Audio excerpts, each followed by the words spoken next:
Price the lord. ಎಲ್ಲರಿಗೂ ಯೇಸು ಕ್ರಿಸ್ತನು ಮೃತ್ಯುಂಜಯನು, ಮರಣವನ್ನ ಜಯಿಸಿದಾತನೂ ಆಗಿರುವಂಥ ಯೇಸು ಕ್ರಿಸ್ತನ ಅತಿ ಮಧುರವಾದ ಪರಿಶುದ್ಧವಾದ ನಾಮದಲ್ಲಿ ನಿಮ್ಮೆಲ್ಲರನ್ನ ವಂದಿಸುವಂಥವನಾಗಿದ್ದೇನೆ. ನಿಮ್ಮೆಲ್ಲರಿಗೂ ಪುನರುತ್ಥಾನ ದಿನದ ಶುಭಾಶಯಗಳು. ದೇವರು ನಿಮ್ಮ ಜೀವಿತದಲ್ಲಿ ಆತನು ಎದ್ದು ಬರಲಿ, ಆತನು ನಿಮ್ಮ ಜೀವಿತದಲ್ಲಿ ಕೆಲಸ ಮಾಡಲಿ ಎಂಬುದಾಗಿ ನಾನು ಪ್ರಾರ್ಥಿಸುವಂಥವನಾಗಿದ್ದೇನೆ. ಒಂದು ಸಣ್ಣ ಪ್ರಾರ್ಥನೆಯನ್ನು ಮಾಡಿಕೊಳ್ಳೋಣ. ಕರ್ತ, ನಿನಗೆ ಸ್ತೋತ್ರ. 2000 ವರ್ಷಗಳ ಹಿಂದೆ ನೀನು ನಮಗಾಗಿ ಕಲ್ವಾರಿ ಕ್ರೂಜೆಯ ಮೇಲೆ ಶಿಲುಬೆಗೆ ಹಾಕಲ್ಪಟ್ಟು ಕತ್ತೆ ಮರಣಿಸಿ ಸಮಾಧಿ ಮಾಡಲ್ಪಟ್ಟು ಪುನರುತ್ಥಾನವಾಗಿದ್ದೀರಿ ಎಂದು ನಾವು ನಂಬುತ್ತಾ ಇದ್ದೇವೆ.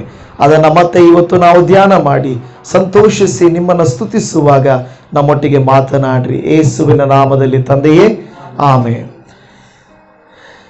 ಇವತ್ತು ಪುನರುತ್ಥಾನವಾದಂಥ ದಿನ. ಯೇಸು ಕ್ರಿಸ್ತನ ಕುರಿತಾಗಿ ನಾವು ಏನೇ ಬೋಧನೆ ಮಾಡುವಾಗಲೂ ಸೈತಾನನು ಅದಕ್ಕೆ ಪರ್ಯಾಯವಾದಂಥ ಬೋಧನೆಗಳನ್ನು, ಸ್ವಾರ್ಥಗಳನ್ನು ತಂದು ಹಾಕುವಂಥವನು ಆಗಿದ್ದಾನೆ. ಈ ಒಂದು ಪುನರುತ್ಥಾನ ದಿನ ಶಿಲುಬೆಯ ಧ್ಯಾನದ ಸಮಯದಲ್ಲಿ ಎಷ್ಟೊಂದು ವಿರೋಧವಾದಂಥ ಕೆಲವು ಕಾರ್ಯಗಳನ್ನು ನಾವು ನೋಡುತ್ತಾ ಇರುತ್ತೇವೆ. ಎಷ್ಟೋ ಜನರು ಯೇಸು ಕ್ರಿಸ್ತನನ್ನ ಆರಾಧಿಸುವ ದಿನವನ್ನ, ಸ್ಥಳವನ್ನ, ಸಮಯವನ್ನ ಎಲ್ಲವನ್ನ ಪ್ರಶ್ನೆ ಮಾಡುತ್ತಾ ಇರುತ್ತಾರೆ. ಆದರೆ ಒಂದು ಮಾತ್ರ ನಾವು ಜ್ಞಾಪಕ ಇಟ್ಕೊಳ್ಬೇಕು, ಯೇಸು ಕ್ರಿಸ್ತನು ಪುನರುತ್ಥಾನವಾಗಿದ್ದಾನೆ. ಹಲ್ಲೆಲೂಯ. ಮಿಕ್ಕ ಎಲ್ಲ ನೆಕ್ಸ್ಟ್. ಆದರೆ ಮೊದಲು ಕಾರ್ಯ ಏನಂದ್ರೆ, ಯೇಸು ಸ್ವಾಮಿ ಸತ್ತು ಆತನು ಹೋದವನಲ್ಲ, ಆತನು ಸತ್ತು ಸಮಾಧಿ ಮಾಡಲ್ಪಟ್ಟು ಜೀವಿಸುವವನು ಆಗಿದ್ದಾನೆ.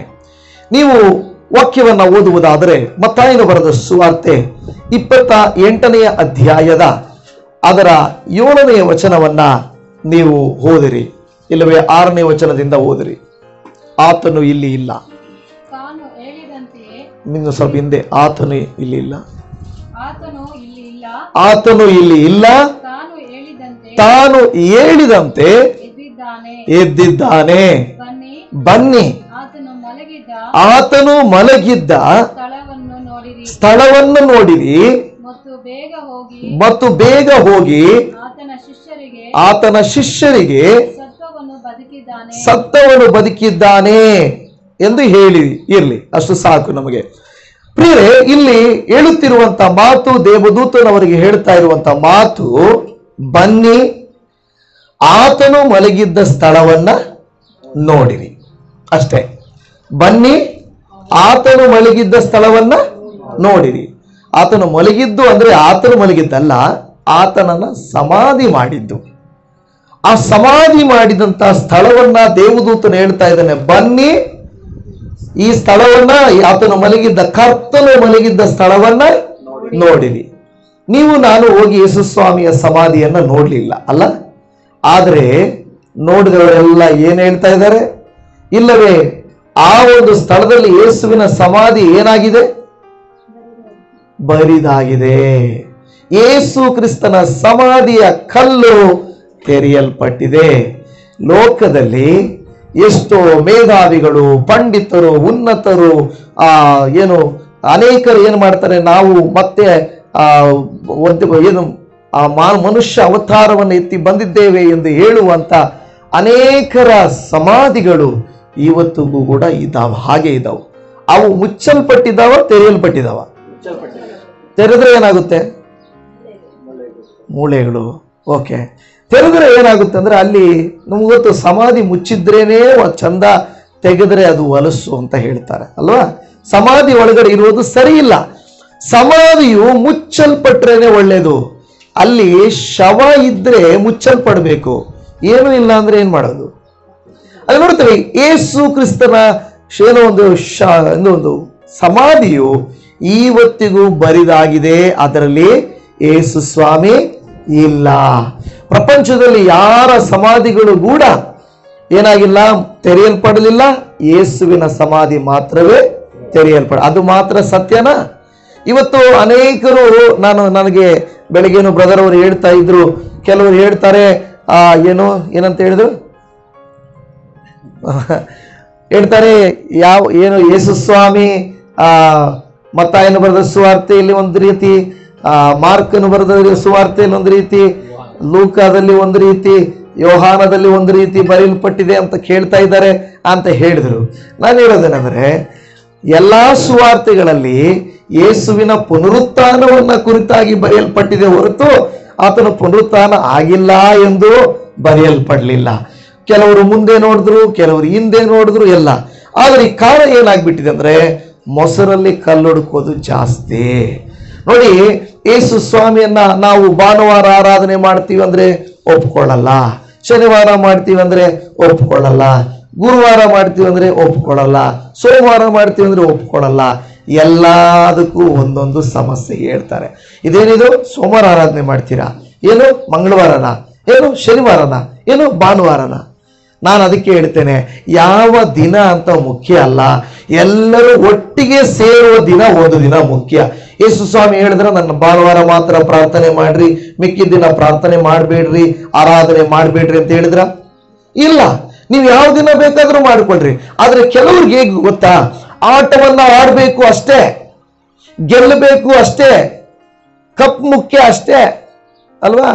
ನಮಗೆ ಯಾರೋ ಲೈವಲ್ಲಿ ಆಗ್ತಾ ಇದ್ರು, ಪಾಸ್ಟ್ರೇ RCB ಕಪ್ ಗೆಲ್ಲೋದಕ್ಕೋಸ್ಕರ ಪ್ರೇಯರ್ ಮಾಡಿ, ಮತ್ತೆ ಮತ್ತೆ ಆಗ್ತಾ ಇರ್ತಾರೆ, RCB ಕಪ್ ಗೆಲ್ಲಬೇಕು ಪ್ರೇಯರ್ ಮಾಡಿ ಅಂತ. ಏನ್ ಮಾಡೋದು? ಸೊ ಮುಖ್ಯ ಕಪ್ ಗೆಲ್ಲಬೇಕು ಅಷ್ಟೇ. ಆದ್ರೆ ಏನಾಗ್ಬಿಟ್ಟಿದ್ರೆ, ಈಗ ಏನಾಗ್ಬಿಟ್ಟಿದೆ, ಓಡ್ತಾ ಇದ್ದಾನೆ ಒಬ್ಬನು, ಆಟವನ್ನ ಆಡ್ತಾ ಇದ್ದಾನೆ ಒಬ್ಬನು. ಆ ಓಡ್ತಾ ಇರುವಾಗ ಅಲ್ಲಿ ಗುರಿ ಇದೆ. ಆ ಗುರಿ ಅಲ್ಲಿರುವಾಗ ಇಲ್ಲಿ ನಿಂತ್ಕೊಂಡು ಪಕ್ಕದಲ್ಲಿರೋರು ಯಾವ ಡ್ರೆಸ್ ಹಾಕೊಂಡಿದ್ದಾರೆ ಅಂತ ನೋಡ್ಕೊಂಡಿದ್ರೆ ಆಗುತ್ತಾ? ಪಕ್ಕದಲ್ಲಿ ಅವನು ಎಷ್ಟು ಉದ್ದ ಇದ್ದಾನೆ, ಎಷ್ಟು ಕುಳ್ಳಕ್ಕಿದ್ದಾನೆ ನೋಡಿದ್ರೆ ಆಗುತ್ತಾ? ನೀನು ಓಡ್ಬೇಕಷ್ಟೇ, ನಿನ್ನ ಶಕ್ತಿ ಮೀರಿ ಓಡ್ಬೇಕು. ಇವರು ಪಕ್ಕದಲ್ಲಿರೋರ್ನ ನೋಡೋದಲ್ಲ. ಆಮೇಲೆ ಜನರು ಚಪ್ಪಾಳೆ ತಟ್ತಾ ಇರ್ತಾರೆ, ನೀನು ಓಡುವಾಗ ಅವ್ರ ಚಪ್ಪಾಳೆ ಯಾರು ತಟ್ತಾ ಇಲ್ಲ, ಯಾಕೆ ನೀನ್ ಚಪ್ಪಾಳೆ ತಟ್ತಾ ಇಲ್ಲ ಅಂತ ನೋಡ್ಕೊಂಡಿದ್ರೆ ಆಗುತ್ತಾ? ಆಗಲ್ಲ. ಯಾಕೆಂದ್ರೆ ಅವ್ರು ಚಪ್ಪಾಳೆ ತಟ್ತಾರೋ ತಟ್ಟಲ್ವೋ, ಜೊತೆಯಲ್ಲಿರೋರು ಹೆಂಗಿದ್ದಾರೋ ನಿಮಗೆ ಅವಶ್ಯಕತೆ ಇಲ್ಲ. ನೀವು ಓಡ್ಬೇಕು, ಗುರಿ ಮುಟ್ಟಬೇಕು ಅಲ್ವಾ? ಆ ಗುರಿ ಮುಟ್ಟೋದೇ ನಮ್ಮ ಕೆಲಸ. ನಮ್ಮ ಉದ್ದೇಶ ಏನಂದ್ರೆ, ಯೇಸು ಕ್ರಿಸ್ತರು ಆತನು ರಕ್ಷಕನು, ಆತನು ಮೃತ್ಯುಂಜಯನು, ಆತನು ಮರಣವನ್ನ ಜಯಿಸಿದ ಆತನು. ಅದನ್ನ ಮಾತ್ರ ನಾವು ನೋಡ್ಬೇಕೆ ಹೊರತು, ಇದು ತುಂಬಾ ಜನ ಏನ್ ಮಾಡ್ತಾರೆ ಗೊತ್ತಾ, ಆ ಗುರಿವರೆಗೂ ಓಡೋದೇ ಇಲ್ಲ. ಯಾರೋ ಹೇಳ್ತಾರೆ, ನೋಡು ಇಲ್ಲಿ ಹಿಂಗ್ ಹೇಳಿದೆ, ಅಲ್ಲೇ ನಿಂತು ಬಿಡೋದು. ಹಾಗಾದ್ರೆ ನಾನು ಯೇಸುವನ್ನ ನಂಬೋದಿಲ್ಲ. ಇನ್ನು ದಿನದ ಬಗ್ಗೆ ಮಾತಾಡ್ತಾರೆ, ಸಮಯದ ಬಗ್ಗೆ ಮಾತನಾಡ್ತಾರೆ, ಅಲ್ಲಿ ಇರೋರ ಬಗ್ಗೆ ಮಾತನಾಡ್ತಾರೆ. ನಮಗೆಲ್ಲ ಅವಶ್ಯಕತೆ ಇಲ್ಲ, ದಿನ ಮುಖ್ಯ ಇಲ್ಲ. ನಾನು ಹೇಳ್ತೇನೆ, ನನ್ನ ಜೊತೆ ಇರುವಂತವ್ರಿಗೆ ನಿಮಗೆ ಹೇಳ್ತಾ ಇದ್ದೇನೆ, ಯೇಸು ಕ್ರಿಸ್ತನು ಮರಣಿಸಿದನು ಅದು ನಂಬಬೇಕು, ಶವ ಸಂಸ್ಕಾರ ಮಾಡಲ್ಪಟ್ಟನು ಅದು ನಂಬಬೇಕು, ಪುನರುತ್ಥಾನವಾದನು ಅದನ್ನು ನಂಬಬೇಕು. ಯಾವ ಸ್ಥಳದಲ್ಲಿ, ಯಾವ ಊರಲ್ಲಿ, ಯಾವ ಸಮಯದಲ್ಲಿ ಯಾರು ಮಾಡಿದ್ರು ಇದ್ಯಾವುದು ತಲೆ ಕೆಡಿಸ್ಕೊಳ್ಳಕ್ಕೆ ಹೋಗ್ಬೇಡಿ. ಇಲ್ಲಿ ನಾವು ಮುಖ್ಯವಾಗಿ ನಾನಿವತ್ತು ನಿಮ್ಗೆ ಹೇಳೋದೇನೆಂದ್ರೆ, ಕೆಲವರು ಏನ್ ಹೇಳ್ತಾ ಇದ್ದಾರೆ ಅಂದ್ರೆ, ಯೇಸು ಸ್ವಾಮಿ ಭಾನುವಾರ ಪುನರುತ್ಥಾನ ಆಗಲಿಲ್ಲ, ಮುಂಚೆನೆ ಆಗ್ಬಿಟ್ಟಿದ್ರು ಅಂತ ಹೇಳ್ತಾರೆ. ನಾನು ಹೇಳ್ತೀನಿ, ಪುನರುತ್ಥಾನ ಆಗಿದ್ದಾರೆ ಅದು ಒಪ್ಕೊಳ್ಳಿ, ಯಾವತ್ತಾದ್ರೆ ನಿನಗೇನಾಗಬೇಕಾಗಿದೆ? ಹೌದಾ ಇಲ್ವಾ? ಅಯ್ಯೋ, ಯೇಸುವನ್ನ ಶುಕ್ರವಾರ ಇವರೆಲ್ಲ ಆರಾಧನೆ ಮಾಡ್ತಾರೆ, ತಪ್ಪು. ಯೇಸು ಸ್ವಾಮಿನ ಬುಧವಾರ ಶಿಲುಬೆಗೆ ಹಾಕಿದ್ರು, ಶಿಲುಬೆಗೆ ಹಾಕಿದ್ರು ಅಂತ ನೋಡ್ಬೇಕೆ ಹೊರತು, ಬುಧವಾರ ಹಾಕಿದ್ರ, ಗುರುವಾರ ಹಾಕಿದ್ರ, ಶುಕ್ರವಾರ ಹಾಕಿದ್ರ, ನಿನಗೇನಕ್ಕೆ ಬೇಕು ಅಲ್ವಾ? ನೀನು ಓಕೆ, ನಿನ್ನ ಇನ್ಫಾರ್ಮೇಶನ್ಗಾಗಿ ತಿಳ್ಕೊಂಡೆ. ಆದ್ರೆ ಇನ್ನೊಬ್ರು ಹೋಗಿ ದೇವರ ಸ್ಥಾನದಲ್ಲಿ ಕುಳಿತುಕೊಂಡು ಪ್ರಾರ್ಥನೆ ಮಾಡ್ತಾ ಇದ್ರೆ, ನಿನಗೆ ಗೊತ್ತಾ ಯೇಸು ಸ್ವಾಮಿ ಶುಕ್ರವಾರ ಶಿಲುಬೆಗೆ ಹಾಕಲ್ಪಡ್ಲಿಲ್ಲ, ನಿನಗೆ ಯಾಕೆ ಬೇಕು? ನಾನು ಕೇಳುವುದಷ್ಟೇ, ಬುಧವಾರ ಹಾಕಿದ್ರು, ಗುರುವಾರ ಹಾಕಿದ್ರು, ಶುಕ್ರವಾರ ಹಾಕಿದ್ರು, ನೀನು ಹೋಗಿ ನೋಡ್ದ? ನೋಡ್ಲಿಲ್ಲ. ಶಿಲುಬೆಗೆ ಹಾಕಿದ್ರು ಅದನ್ನ ಮಾತ್ರ ನೋಡ್ಬೇಕು. ಶಿಲುಬೆಗೆ ಹಾಕಲಿಲ್ಲ ಅಂತ ಹೇಳೋರಿದ್ದಾರೆ, ಅವರ ಕುರಿತಾಗಿ ಮಾತಾಡಲ್ಲ ಇವರು. ಸಭೆಯಲ್ಲಿ ಕುತ್ಕೊಂಡಿರೋರು, ಸಭೆಗೆ ಬರೋರ್ನ ಇದು ಹಂಗ ಸರಿ ಇಲ್ಲ ಗೊತ್ತಾ, ನೀವು ಭಾನುವಾರ ಆರಾಧನೆ ಮಾಡ್ತಾ ಇರೋ ಸರಿ ಇಲ್ಲ, ಯೇಸುವನ್ನು ಶುಕ್ರವಾರ ಶಿಲುಬೆಗೆ ಹಾಕಿದ ಅದು ಸರಿ ಇಲ್ಲ, ಸಬ್ಬತ್ ದಿನ ನೀವು ಆರಾಧನೆ ಮಾಡ್ತಾ ಇಲ್ಲ ಅದು ಸರಿ ಇಲ್ಲ, ನೀವು ಈ ಟೈಮಲ್ಲಿ ಪ್ರಾರ್ಥನೆ ಮಾಡ್ತಾ ಇದ್ರೆ ಸರಿ ಇಲ್ಲ, ಇದೆಲ್ಲ ಸೈತಾನನು ಮನುಷ್ಯರಲ್ಲಿ ಗಲಿಬಿಲಿ ಗೊಂದಲ ಹುಟ್ಟಿಸುವುದಕ್ಕೆ ಮಾಡುವ ಕೃತ್ಯವೇ ಹೊರತು ಬೇರೊಂದಿಲ್ಲ. ನಾನು ಇಷ್ಟೇ ಹೇಳೋದು, ಯಾವತ್ತೋ 2000 ವರ್ಷಗಳ ಹಿಂದೆ ನಡೆದೋಗಿದೆ. ಇವತ್ತು ನಮಗೆ ಅದರ ಸಮಯ ಬೇಕಾಗಿಲ್ಲ. ಇನ್ನು ಕೆಲವರು ಹೇಳ್ತಾರೆ ಈಸ್ಟರ್, ಅದು ಇಫ್ತಾರ್, ಅದು ಈ ಸೂರ್ಯನ ಆರಾಧನೆ ನಿನಗೆ ಯಾಕೆ ಬೇಕು? ನಮಗೆ ಹೇಳಿಲ್ಲ ಅಂದ್ರೆ ನನಗೂ ಗೊತ್ತಿಲ್ಲ. ನಿಮಗೆಲ್ಲ ಗೊತ್ತಿತ್ತಾ ಈಸ್ಟರ್ ಅನ್ನೋದು ಬೇರೆ ದೇವರದ ಆರಾಧನೆ ಇದು ಅಂತ? ನಿಮಗೆ ಗೊತ್ತಿತ್ತಾ? ನಮಗೆ ಗೊತ್ತಿಲ್ಲ. ನನಗೆ ಗೊತ್ತಿರೋದೆಲ್ಲ ಏನಂದ್ರೆ ಯೇಸು ಸ್ವಾಮಿ ಪುನರುತ್ಥಾನ ಆಗಿದ್ದಾರೆ. ನೀವು ಶನಿವಾರ ಆರಾಧನೆ ಮಾಡಿದ್ರು ಇನ್ನೊಂದು ದೇವ್ರದು ಅಂತಾರೆ, ಮಂಗಳವಾರ ಆರಾಧನೆ ಮಾಡಿದ್ರೆ ಅದು ನಮ್ಮ ದೇವ್ರದು ಅಂತಾರೆ, ಗುರುವಾರ ಮಾಡೋಕೆ ಹೋದ್ರೆ ಅದು ನಮ್ಮ ದೇವ್ರದು ಅಂತಾರೆ. ಮತ್ತೆ ಇನ್ಯಾವ ವಾರ ಮಾಡ್ಬೇಕು ನಾವು? ಎಲ್ಲ ಒಂದೊಂದು ದೇವ್ರು ನಿಮ್ಗೆ ಕೊಟ್ಬಿಟ್ರೆ ನಾವು ಯಾವ ದಿನ ಮಾಡಬೇಕು ಅಲ್ವಾ? ನಾವು ಯಾವುದೇ ದಿನ ಆರಾಧನೆ ಮಾಡೋಕೆ ಹೋದ್ರೆ ಅದು ನಮ್ದು. ಈ ದಿನದಲ್ಲಿ ಆ ದೇವ್ರು ಹಂಗೆ ಮಾಡಿದ್ರು, ಅದರಿಂದ ನೀವು ಅದಕ್ಕೆ ಆರಾಧನೆ ಮಾಡ್ತಾ ಇದ್ದೀರಿ. ನಮಗೆ ಗೊತ್ತೇ ಇಲ್ಲ. ನಮಗೆ ಗೊತ್ತಿರೋದೆಲ್ಲ ಯೇಸು ಸ್ವಾಮಿ ಪುನರುತ್ಥಾನ ಆಗಿದ್ದಾರಪ್ಪ. ಎಲ್ಲರೂ ಸೇರಿ ಒಂದ್ ದಿವಸ ನಾವು ಆರಾಧನೆ ಮಾಡ್ತೀವಪ್ಪ, ಅಷ್ಟು ಇರ್ಬೇಕು ಹೊರತು ಈ ಗೊಂದಲ ಹುಟ್ಟಿಸೋರು ನೋಡಿ. 2 ವಿಧ ಶತ್ರುಗಳಿದ್ದಾರೆ. ಒಂದು ಯೇಸುವನ್ನೇ ವಿರೋಧಿಸುವವರು, 2 ಯೇಸುವನ್ನ ನಂಬಿ ವಿರೋಧಿಸುವವರು. ಅರ್ಥ ಆಗ್ತಾ ಇದೆಯಾ? ಹೊರಗಿನವರಿಗೆ ಯೇಸುವನ್ನು ನಂಬದೇ ಇರೋರ್ಗೆ ಉತ್ತರ ಕೊಡ್ಬೋದು, ಆದ್ರೆ ಯೇಸು ಅಂತ ಹೇಳ್ಬಿಟ್ಟು ಪ್ರತಿಯೊಂದರಲ್ಲಿ ಮೊಸರಲ್ಲಿ ಕಲ್ಲು ಹುಡುಕದಂಗೆ ಪ್ರತಿಯೊಂದರಲ್ಲಿ ತಪ್ಪು ಹುಡುಕುವಂತವರು ಅನೇಕರು ಇದ್ದಾರೆ. ನಾನು ನಿಮಗೆ ಹೇಳೋದು ಒಂದೇ ಒಂದು ಮಾತು, ಯೇಸು ಸ್ವಾಮಿ ಪುನರುತ್ಥಾನವಾಗಿದ್ದಾರಾ? ಅದನ್ನ ನೋಡ್ಬೇಕು. ಯೇಸುವಿನ ಸಮಾಧಿ ಖಾಲಿಯಾಗಿದೆಯಾ? ಅದನ್ನ ನೋಡ್ಬೇಕು. ಯೇಸುವನ್ನು ನಾವು ಆರಾಧಿಸ್ಬೇಕಾ? ಅದನ್ನ ನೋಡ್ಬೇಕು. ಅದನ್ನ ಬಿಟ್ಟು ಯಾವ ಸ್ಥಳ, ಯಾವ ದಿನ, ಎಲ್ಲಿ ಏನು ಬೇಕಾಗಿಲ್ಲ. ನೀವು 28ನೇ ಅಧ್ಯಾಯ ಮತ್ತಾಯನ ಬರೆದ ಸುವಾರ್ತೆ 28ನೇ ಅಧ್ಯಾಯ 1ನೇ ವಾಕ್ಯವನ್ನ ಓದ್ರಿ. ಸಬ್ಬತ್ ದಿನ ಆದ ಮೇಲೆ, ಸರಿ, ಸಬ್ಬತ್ ದಿನ ಆದ ಮೇಲೆ ವಾರದ ಓಕೆ. ಈಗ ಸಬ್ಬತ್ ದಿನ ಯಾವ ದಿನ? ಶನಿವಾರ. ವಾರದ ಮೊದಲನೇ ದಿನ ಯಾವ ದಿನ? ಭಾನುವಾರ. ಓಕೆ. ಮಾರ್ಕನ ಬರೆದ ಸುವಾರ್ತೆ 16ನೇ ಅಧ್ಯಾಯ 1ನೇ ವಚನ ಓದ್ರಿ. ಸಬ್ಬತ್ ದಿನ ಕಳೆದ ಮೇಲೆ ಮಗ್ದಲದ ಮರಿಯಳು. ಓಕೆ. ಈಗ ಮೊದಲನೇದಾಗಿ ನಾವು ಗಮನಿಸೋಣ, ಯಾವ ದಿನ ಕಳೆದ ಮೇಲೆ? ಮತ್ತಾಯರು ಏನು ಹೇಳಿದೆ? ಸಬ್ಬತ್ ದಿನ ಕಳೆದ ಮೇಲೆ. ಲೂಕನ ಬರೆದ ಸುವಾರ್ತೆ 20ನೇ ಅಧ್ಯಾಯ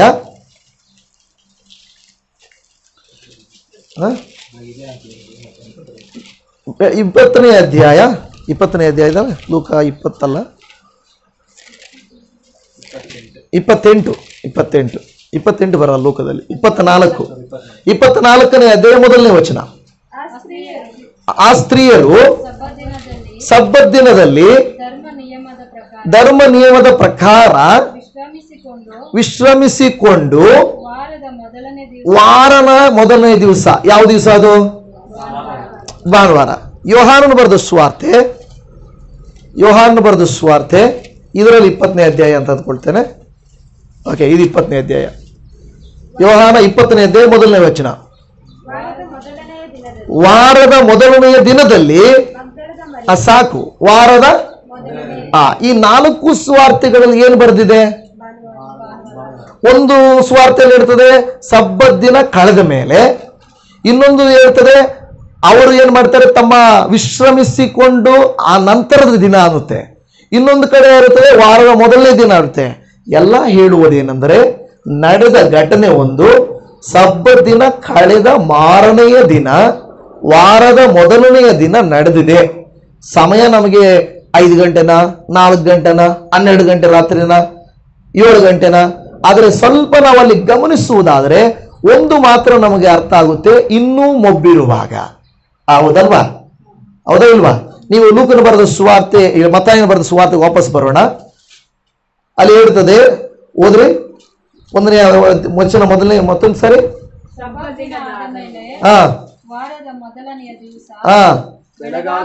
ಬೆಳಗಾಗುವಾಗ. ಯಾವಾಗ? ಬೆಳಗಾಗುವಾಗ ಅಂತ ಹೇಳ್ತಾ ಇದೆ. ಸೊ ನಾವು ನೋಡುತ್ತೇವೆ ಮಾರ್ಕ 16ನೇ ಅಧ್ಯಾಯ 2ನೇ ವಚನ. ವಾರದ ಮೊದಲನೆಯ ದಿನದ ಬೆಳಿಗ್ಗೆ ಒತ್ತು ಮೂಡುವಾಗ. ಏನು ಒತ್ತು ಮೂಡುವಾಗ ಅಂದ್ರೆ? ಒತ್ತು ಮೂಡುವಾಗ ಅಂದ್ರೆ ಏನು? ಸೂರ್ಯ ಹುಟ್ಟುವುದಕ್ಕಿಂತ ಮುಂಚೆ. ಅಲ್ಲೇನಂತ ಹೇಳಿತ್ತು ಮತ್ತಾಯದಲ್ಲಿ? ಇನ್ನು ಮೊಬ್ಬಿರುವಾಗ. ಇಲ್ಲ ಹೇಳುವಾಗ ಇಲ್ಲಿ ಹೇಳ್ತದೆ ಏನಂದ್ರೆ ಬೆಳಗ್ಗೆ ಒತ್ತು ಮೂಡುವಾಗ ಅಂತ ಹೇಳುತ್ತದೆ.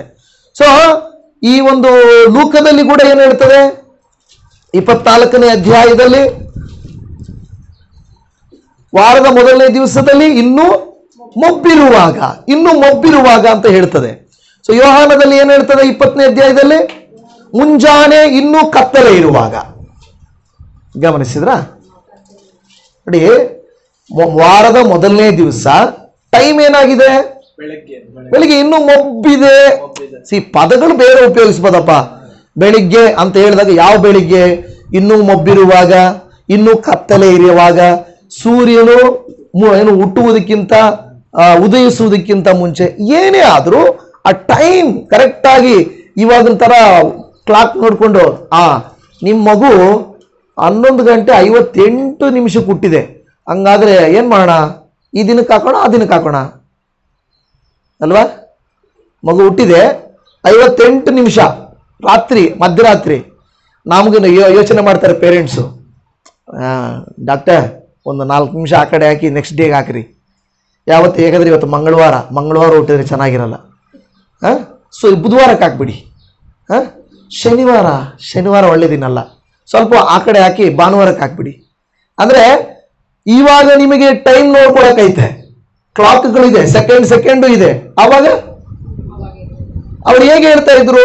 ಬೆಳಿಗ್ಗೆ, ಮಧ್ಯಾಹ್ನ, ಸಾಯಂಕಾಲ ಹಿಂಗೆ ಹೇಳ್ತಾ ಇದ್ರು. ಗಂಟೆಗಳು ಹೇಳಲ್ಪಟ್ಟಿದೆ, ಹೌದು, ಮಧ್ಯಾಹ್ನ 3 ಗಂಟೆ ಹಿಂಗೆಲ್ಲ ಹೇಳಿದೆ.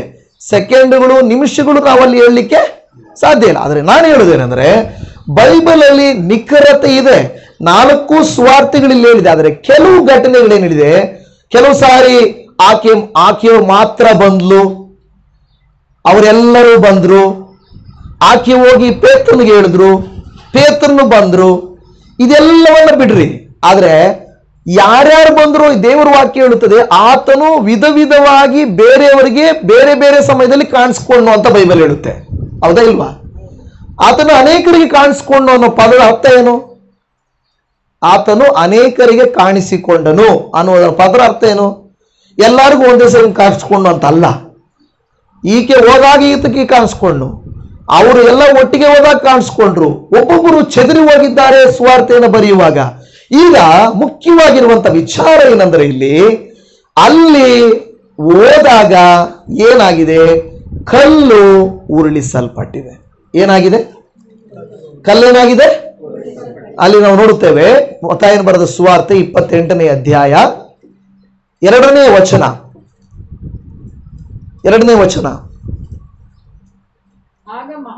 ಆಗ ಮಹಾಭೂಕಂಪ ಉಂಟಾಯಿತು. ಕರ್ತನ ದೂತನು ಆಕಾಶದಿಂದ ಇಳಿದು ಬಂದು ಆ ಕಲ್ಲನ್ನ ಬಾಗಿಲಿನಿಂದ ಉರುಳಿಸಿ ಅದರ ಮೇಲೆ ಕೂತುಕೊಂಡನು. ಮತ್ತಾಯದಲ್ಲಿ ಹೇಳುತ್ತದೆ, ಏನ್ ಮಾಡಿದನು? ಈತನು ದೇವದೂತರು ಬಂದು ಒಂದು ದೊಡ್ಡ ಭೂಕಂಪ ಆಯಿತು, ಕಲ್ಲು ಉರುಳಿಸಿ ಬಿದ್ದಿದೆ. ಓಕೆನಾ? ಕಲ್ಲು ಉರುಳಿಸಿ ಬಿದ್ದಿದೆ. ಮಾರ್ಕನು ಬರೆದ ಸುವಾರ್ತೆಯಲ್ಲಿ 3ನೇ ವಚನ, 16ನೇ ಅಧ್ಯಾಯ 3ನೇ ವಚನ, ಸಮಾಧಿಗೆ ಮುಚ್ಚಿದ್ದ ಕಲ್ಲು ಬಹಳ ದೊಡ್ಡದಾಗಿದ್ದರಿಂದ ಅವರ ಸಮಾಧಿಯ ಬಾಗಿಲಿಂದ ಆ ಕಲ್ಲನ್ನು ನಮಗೋಸ್ಕರ ಉರುಳಿಸುವವರು ಯಾರಿದ್ದಾರೆ ಎಂದು ತಮ್ಮೊಳಗೆ ಮಾತಾಡಿಕೊಳ್ಳುತ್ತಾ ಇರಲಾಗಿ ತಲೆ ಎತ್ತಿ ನೋಡಿ ಆ ಕಲ್ಲು ಉರುಳಿಸಲ್ಪಟ್ಟಿರುವುದನ್ನ ಕಂಡರು. ಅರ್ಥ ಆಗ್ತಾ ಇದೆಯಾ? ಅಲ್ಲಿ ಏನಾಯ್ತು? ಇವರು ಭೂಕಂಪ ಆಗಿರೋದು ನೋಡಿಲ್ಲ. ನೋಡಿ ಅಲ್ಲಿ ಏನಂದ್ಕೊಳ್ತಾರೆ ಜನ, ಏನಂದ್ಕೊಳ್ತಾರೆ ಓದುವಾಗ, ಮರಿಯಳು ಸಮಾಧಿಯನ್ನು ನೋಡುವುದಕ್ಕೆ ಬಂದರು, ಆಗ ಮಹಾಭೂಕಂಪ ಉಂಟಾಯಿತು ಅಂದ್ರೆ ಅವ್ರ ಮುಂದೆ ಉಂಟಾಯಿತು ಅಂದ್ಕೊಂಡ್ಬಿಡ್ತಾರೆ.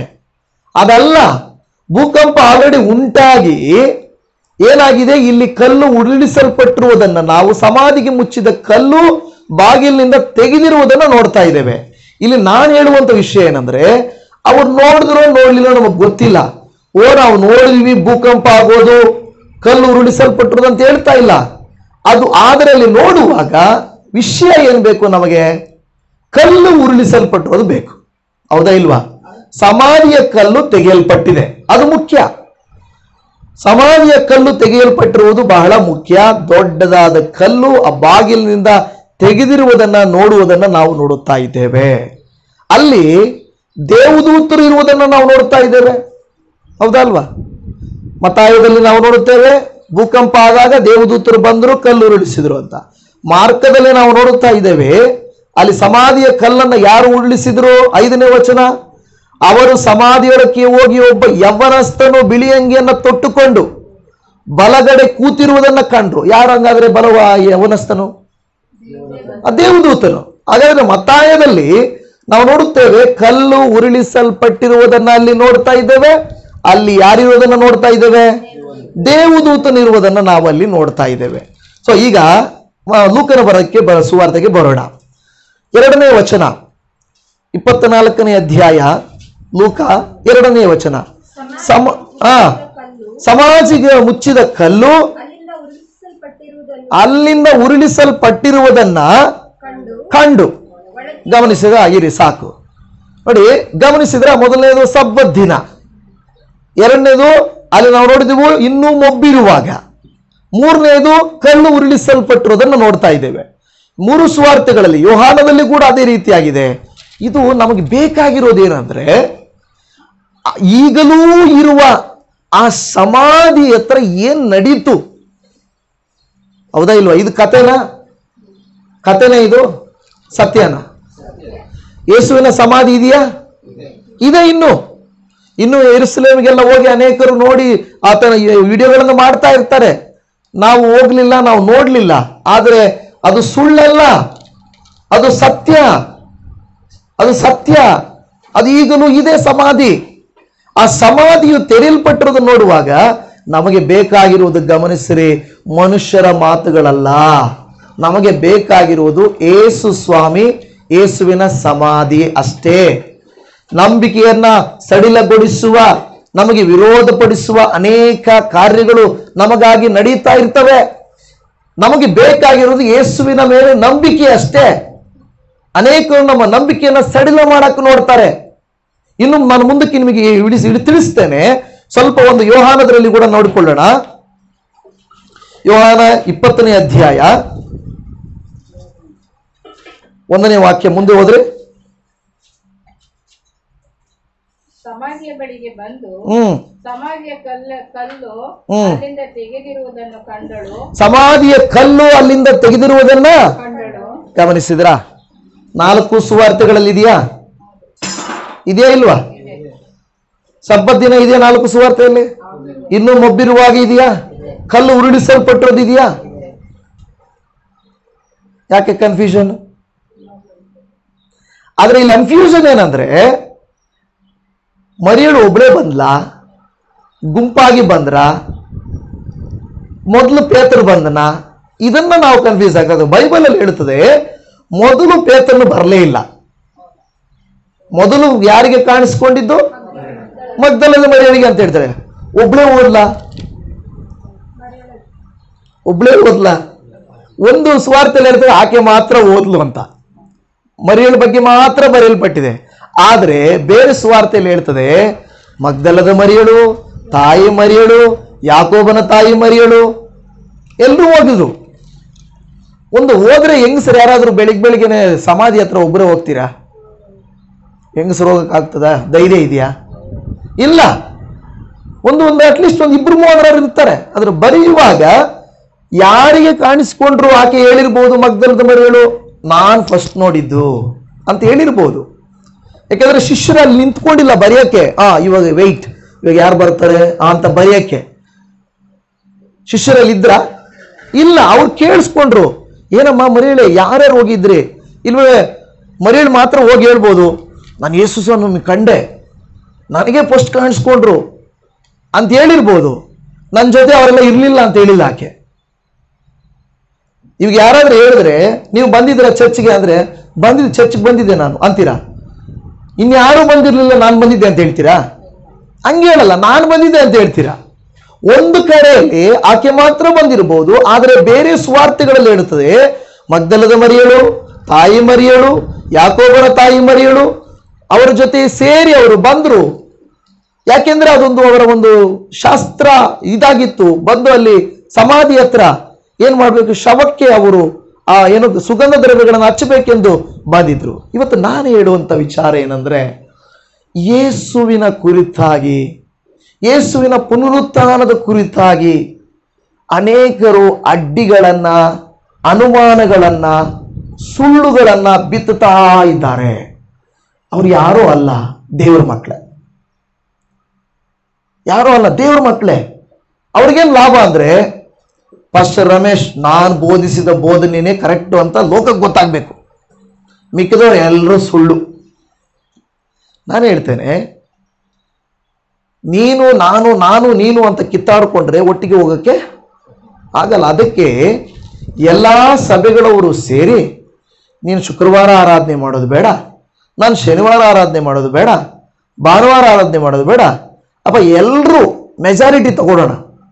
ಇವತ್ತು ನಾವು ಕೇಳ್ತೀವಲ್ವ, ಆಲಯದಲ್ಲಿ ಏನಾದರೂ ಒಂದು ವಿಷಯ ಇದ್ರೆ ಯಾವ ಡೇಟಿಗೆ ಮಾಡೋಣ, ಏನೋ ಮೆಜಾರಿಟಿ ಹೇಳ್ರಿ.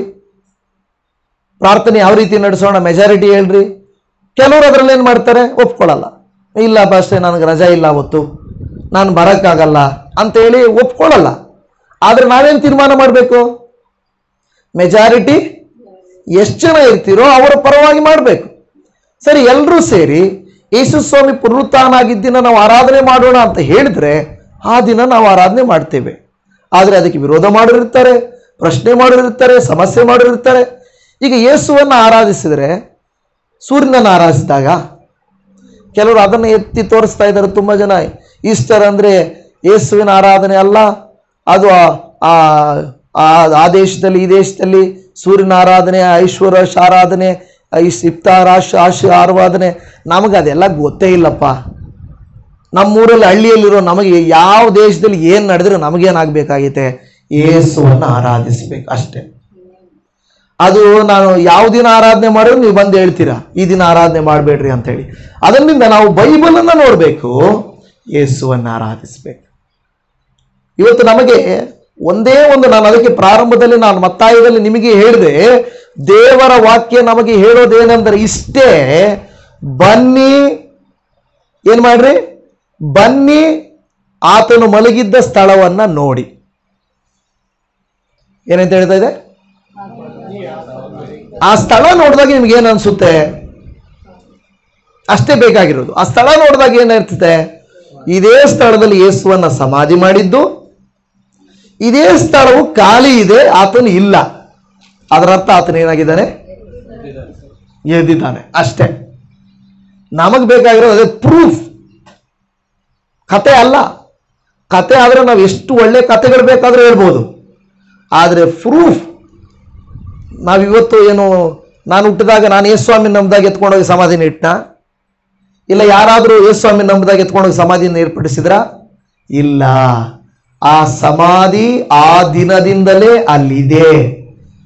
ನಾನು ಬೈಬಲಲ್ಲಿ ಕೂಡ ನಿನ್ನೆ ಮಾರ್ನಿಂಗ್ ವಿಡಿಯೋದಲ್ಲಿ ನಾನು ತೋರಿಸ್ದೆ, ಅನೇಕ ಇತಿಹಾಸಜ್ಞರು ಯೇಸು ಸ್ವಾಮಿ ಇದ್ದಿದ್ದು ನಿಜ, ಯೇಸು ಸ್ವಾಮಿ ಮರಣಿಸಿದ್ದು ನಿಜ, ಪುನರುತ್ಥಾನವಾಗಿದ್ದು ನಿಜ ಎಂಬುದನ್ನ ನಾವು ನೋಡ್ತೇವೆ, ಅಲ್ಲಿ ಒಪ್ಪಿಕೊಂಡ್ರು. ಇವತ್ತು ನನ್ನ ಪ್ರಿಯ ದೇವಜನವೇ, ಈ ಸ್ವಾರ್ಥಗಳಲ್ಲಿ ಹೇಳುವಂತ ಮಾತು, ಆಮೇಲೆ ಈಗ ಮೊದಲನೇ ಅರ್ಥ ಆಯ್ತಾ, ಸಬ್ಬತ್ ದಿನ ಮೊಬ್ಬಿರುವಾಗ ಕಲ್ಲು ಉರುಳಿಸಲ್ಪಟ್ಟಿದೆ. ಈಗ ಯೇಸು ಸ್ವಾಮಿ ಇದ್ದಾರಾ ಇಲ್ವಾ? ಯಾಕಂದ್ರೆ ನೀವು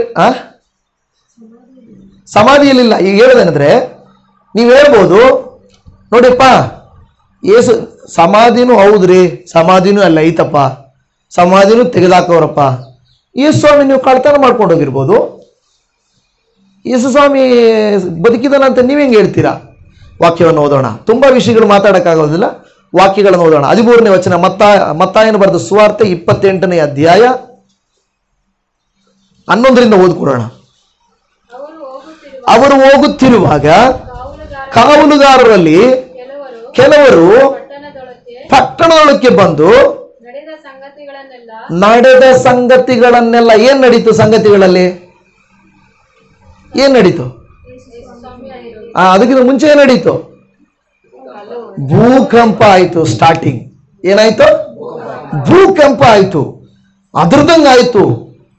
ಅಲ್ಲಿರುವ ಅದ್ರದಂಗ ಆದಂಗೆ ಏನು, ಆ ಭೂಕಂಪ ಆದ ತಕ್ಷಣ ವಾಕ್ಯವೇ ಹೇಳ್ತದಲ್ಲಿ ಮಹಾಭೂಕಂಪವಾಯಿತು.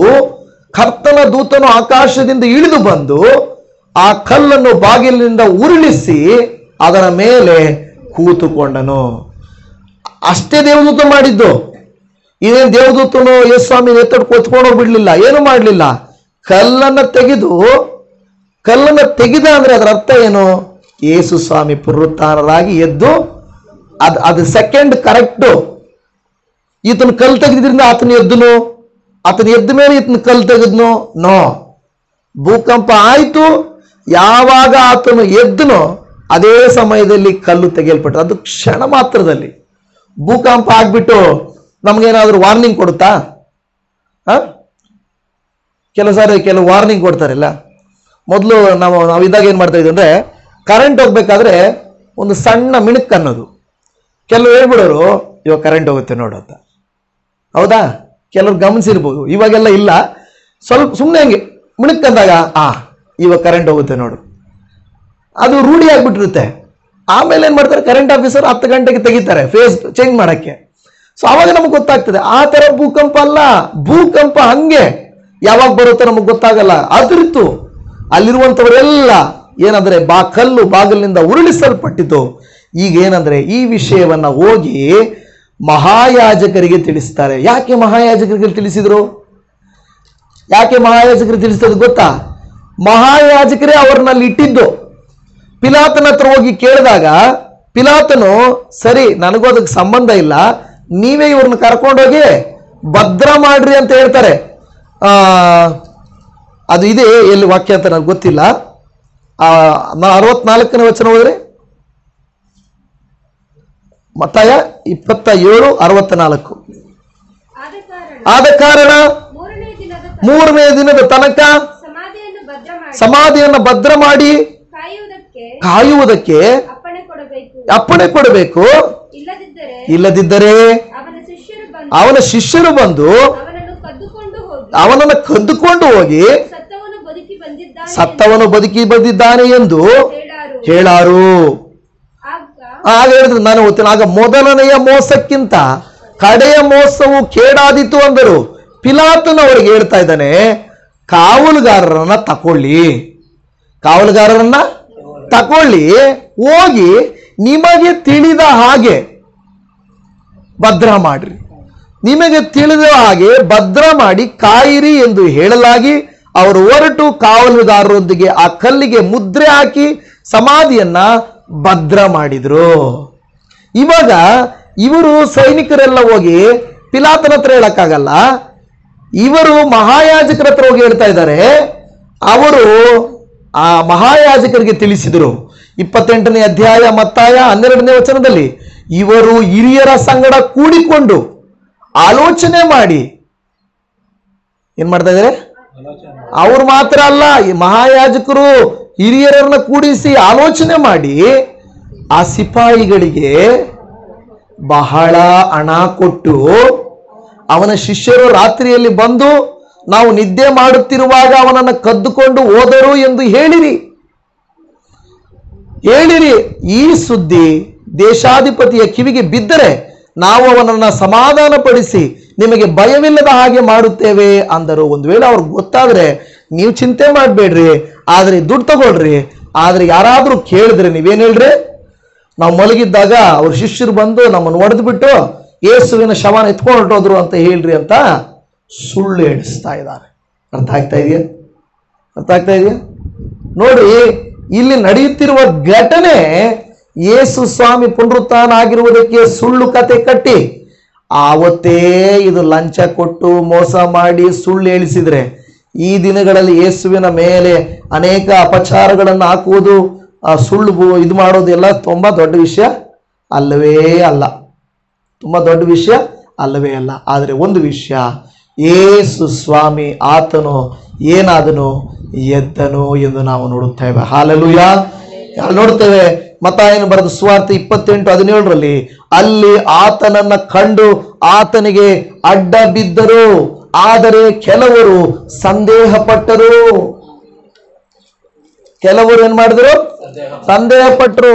ಅದರಲ್ಲಿ ನಮ್ಮ ದೇಶಕ್ಕೆ ಬಂದ ಮಹಾನುಭಾವ ಯಾರು? ತೋಮ. ಆ ತೋಮನು ಕೂಡ ಸಂದೇಹ ಪಟ್ಟ. ಸತ್ತವನೇ ಎದ್ದು ಬರ್ಲಿಕ್ಕೆ ಚಾನ್ಸೇ ಇಲ್ಲ, ನೀವೇನೋ ಭ್ರಮೆ, ನೀವೆಲ್ಲೋ ಸುಮ್ಮನೆ ಬಾಯಲ್ಲಿ ಹೇಳ್ಬಿಡ್ತೀನಿ ಅದನ್ನ. ತೋಮನ್ ಹೇಳ್ತಾರ, ನಾನು ಯೇಸು ಸ್ವಾಮಿ ನೋಡದ ಹೊರತು. ಕೆಲವ್ರು ಇರ್ತಾರಲ್ವಾ, ಇಷ್ಟು ಜನ ನಾವಿರುವಾಗ ನಾನು ನಿಮ್ಗೆ ಹೇಳ್ಕೊಡ್ಬೋದು, ನೋಡಿ ಹಿಂಗೆ ಹೇಳ್ಬಿಡ್ರಿ, ದಯಮಾಡಿ ಯಾರು ಕೂಡ ನಿಜ ಹೇಳಕ್ ಹೋಗ್ಬೇಡ್ರಿ ನನಗೋಸ್ಕರ ಈ ಸಾರಿ ಅಂತೇಳಿ.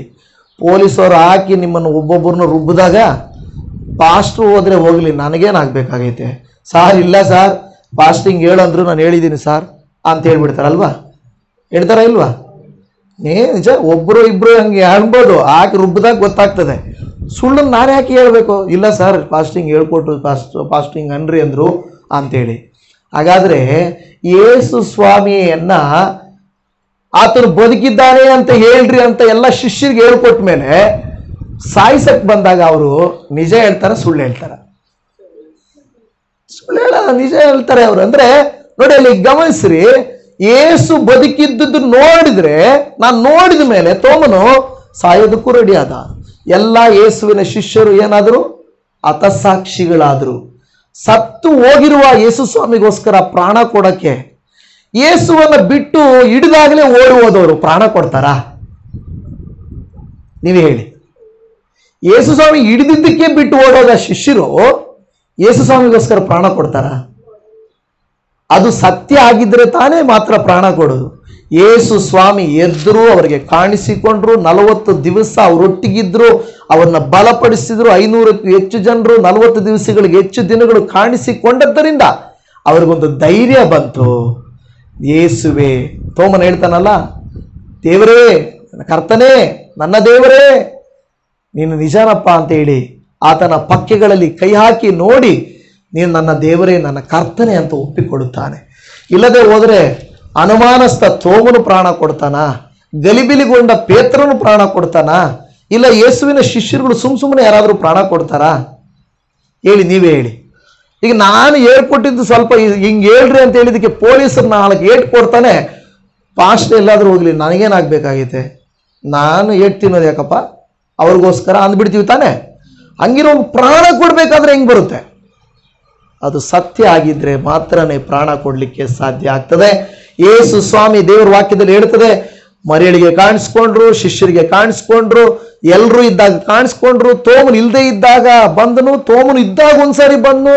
ಮತ್ತು 40 ದಿವಸಗಳು ಯೇಸು ಸ್ವಾಮಿ ಹೇಳ್ತಾನೆ, ಆತನು ಅವರೊಟ್ಟಿಗೆ ಇದ್ದನು, ಅವರಿಗೆ ಬೋಧಿಸಿದನು, ತಿಳಿಸಿದನು ಅಂತ ನಾವು ವಾಕ್ಯಗಳು ನೋಡ್ತೇವೆ. ಎಲ್ಲ ರೆಫರೆನ್ಸ್ಗಳನ್ನು ಓದಲಿಕ್ಕೆ ನನಗೆ ಅಷ್ಟು ಟೈಮ್ ಇಲ್ಲ.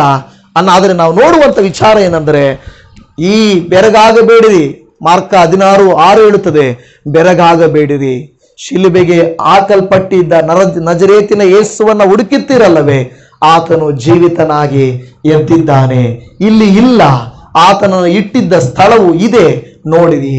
ನಾನು ಇವತ್ತು ಹೇಳೋದೇನೆಂದ್ರೆ, ಯೇಸುವನ್ನು ಇಟ್ಟಿದ್ದ ಸಮಾಧಿಯ ಸ್ಥಳವನ್ನು ನೋಡಿದರೆ ಸಾಕು, ನಮಗೆ ಅರ್ಥ ಆಗುತ್ತೆ ಆತನು ಎದ್ದಿದ್ದಾನ ಇಲ್ವಾ ಎನ್ನುವುದು. ಯೇಸುವಿನ ಶಿಷ್ಯರು ಪ್ರಾಣ ಕೊಟ್ಟಿದ್ದನ್ನು ನೋಡಿದ್ರೆ ಗೊತ್ತಾಗುತ್ತೆ ಆತನು ಎದ್ದಿದ್ದಾನ ಇಲ್ವಾ ಅಂತ. ಅಲ್ಲಿರುವಂತ ಏನ್ ಮಾಡ್ತಾರೆ, ಅನೇಕ ಒಂದು ಇತಿಹಾಸಜ್ಞರು ಏನು ಬರೆದಿರುವಂತ ಅದನ್ನು ನೋಡುವಾಗ ಅರ್ಥ ಆಗುತ್ತೆ ಯೇಸು ಸ್ವಾಮಿ ಎದ್ದಿದ್ದಾನ ಇಲ್ವಾ ಅನ್ನುವಂಥದ್ದು. ಇದಕ್ಕೂ ಮೀರಿ ನಾನು ನಂಬೋದಿಲ್ಲ ಅಂದ್ರೆ, ನಂಬುವವರಿಗೆ ರಕ್ಷಣೆ, ನಂಬದವರಿಗೆ ರಕ್ಷಣೆ ಇಲ್ಲ. ಯಾಕೆಂದ್ರೆ ನಾವು ಯಾರನ್ನೂ ಬಲವಂತ ಮಾಡಿ ದೇವರನ್ನ ನಂಬಿಸುವುದಕ್ಕೆ ಆಗೋದಿಲ್ಲ. ಕೊನೆಯಲ್ಲಿ ಒಂದು ವಾಕ್ಯವನ್ನ ದೇವರಾತ್ಮನ ನೆನಪಿಸ್ತಾ ಇದ್ದಾರೆ, ಓದಿಕೊಳ್ಳೋಣ. ಯೋಹಾನ 3ನೇ ಅಧ್ಯಾಯ 36ನೇ ವಚನ. 3ನೇ ಅಧ್ಯಾಯ 36ನೇ ವಚನ. ಆತನ ಮಗನನ್ನು ನಂಬುವವನಿಗೆ ನಿತ್ಯ ಜೀವ ಉಂಟು, ಮಗನಿಗೆ ಒಳಗಾಗದವನು ಜೀವವನ್ನು ಕಾಣುವುದೇ ಇಲ್ಲ. ದೇವರ ಕೋಪವು ಅವನ ಮೇಲೆ ನೆಲೆಗೊಂಡಿರುವುದು. ಅರ್ಥ ಆಯ್ತಾ? ಇಷ್ಟು ಹೇಳಿದ ಮೇಲೂ ನಾನು ನಂಬಲ್ಲಪ್ಪ, ಸುಳ್ಳಪ್ಪ ಅಂದ್ರೆ ನಾವೇನ್ ಮಾಡಕ್ಕೂ ಆಗಲ್ಲ. ಎಷ್ಟೋ ಜನರು ಕಲ್ಲು ನಂಬ್ತಾರೆ, ಮಣ್ಣು ನಂಬ್ತಾರೆ, ಗಿಡ, ಪ್ರಾಣಿ, ಪಕ್ಷಿ, ಸೂರ್ಯ, ಚಂದ್ರ, ನಕ್ಷತ್ರಗಳು, ಗ್ರಹಗಳು. ಈ ಮಧ್ಯಕಾಲದಲ್ಲಿ ಚಂದ್ರಯಾನ ಬಿಟ್ಟರು. ಒಬ್ಬ ಆತ ಹೇಳ್ತಾನೆ, ಚಂದ್ರಯಾನ ಅದೇನೇ ಹೆಸರು, ಚಂದ್ರಯಾನ ಇದು ಕಳಿಸಿದ್ರು ಅಲ್ಲ, ಉಪಗ್ರಹ, ವಿಕ್ರಮ್. ಒಬ್ರು ಹೇಳಿದ್ದಾರೆ ಸೈಂಟಿಸ್ಟು, ಆ ವಿಕ್ರಮನು ಚೆನ್ನಾಗಿ ನಿದ್ದೆ ಮಾಡ್ತಾ ಇದ್ದಾನೆ. ಏನು ಮನುಷ್ಯನ ವಿಕ್ರಮ ಉಪಗ್ರಹ ತಾನೆ, ಚೆನ್ನಾಗಿ ರೆಸ್ಟ್ ಮಾಡ್ತಾ ಇದ್ದಾನೆ, ಯಾರು ಡಿಸ್ಟರ್ಬ್ ಮಾಡಕ್ಕೆ ಹೋಗಬೇಡಿ, ಟೈಮ್ ಆದಾಗ ಎದ್ದು ಹೇಳ್ತಾರೆ. ಮಿಷಿನ್ ಯಾರು ಹೇಳ್ತಾ ಇದ್ದಾರೆ? ಆ ರೀತಿಯಾಗಿ. ಅಂದರೆ ಈ ಕಾಲದಲ್ಲಿ ಮಿಷಿನ್ಗಳನ್ನು ದೇವರುಗಳಾಗಿ ಮಾಡ್ತಾರೆ, ವಸ್ತುಗಳನ್ನು ದೇವರಾಗಿ ಮಾಡ್ತಾರೆ. ಯೇಸು ಸ್ವಾಮಿ ದೇವರಪ್ಪ ಅಂದರೆ ಯಾರು? ನಂಬೋರು ಹೆಂಗಿದ್ರು ನಂಬ್ತಾರೆ, ನಂಬದೇ ಇರೋರಿಗೆ ನೀವೇನು ಹೇಳಿದ್ರು ಕೂಡ ನಂಬಲ್ಲ, ಹೌದಾ ಇಲ್ವಾ? ಆದರೆ ನಾವು ನಂಬುವವರಾಗಿರೋಣ. ಯಾಕೆಂದರೆ ಯೇಸುವಿನ ಸಮಾಧಿಯು ಖಾಲಿಯಾಗಿದೆ, ಆತನು ಸದಾ ಜೀವಿಸುವಂತವನಾಗಿದ್ದಾನೆ. ಪ್ರಾರ್ಥನೆ ಮಾಡಿಕೊಳ್ಳೋಣ. ಕರ್ತನೇ, ಪರಿಶುದ್ಧನೇ, ನಿನಗೆ ಸ್ತೋತ್ರ. ಜೀವದಿಂದ ಎದ್ದವನೇ ನಿನಗೆ ಸ್ತೋತ್ರ. ಮೃತ್ಯುಂಜಯನಾಗಿ ಬಂದವನೇ ನಿನಗೆ ಸ್ತೋತ್ರ. ಅಪ್ಪ, ನಿನ್ನ ವಾಕ್ಯಗಳಲ್ಲಿ ಸ್ಪಷ್ಟವಾಗಿ ನಮಗೆ ತಿಳಿಸುತ್ತದೆ. ಇನ್ನು ಅನೇಕ ಕಾರ್ಯಗಳಿದ್ದು ಅಪ್ಪ, ಸಮಯಾವಕಾಶದಿಂದ ನಾವು ಬೇಗನೆ ಮುಗಿಸಿದ್ದೇವೆ.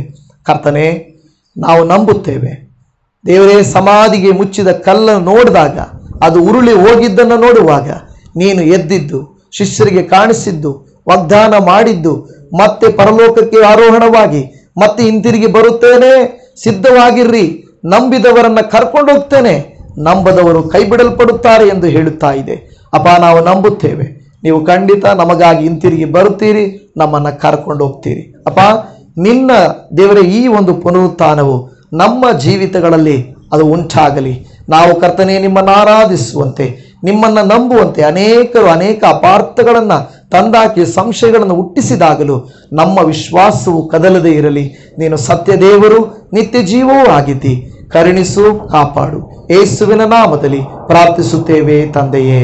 ಆಮೇನ್, ಆಮೇನ್, ಆಮೇನ್.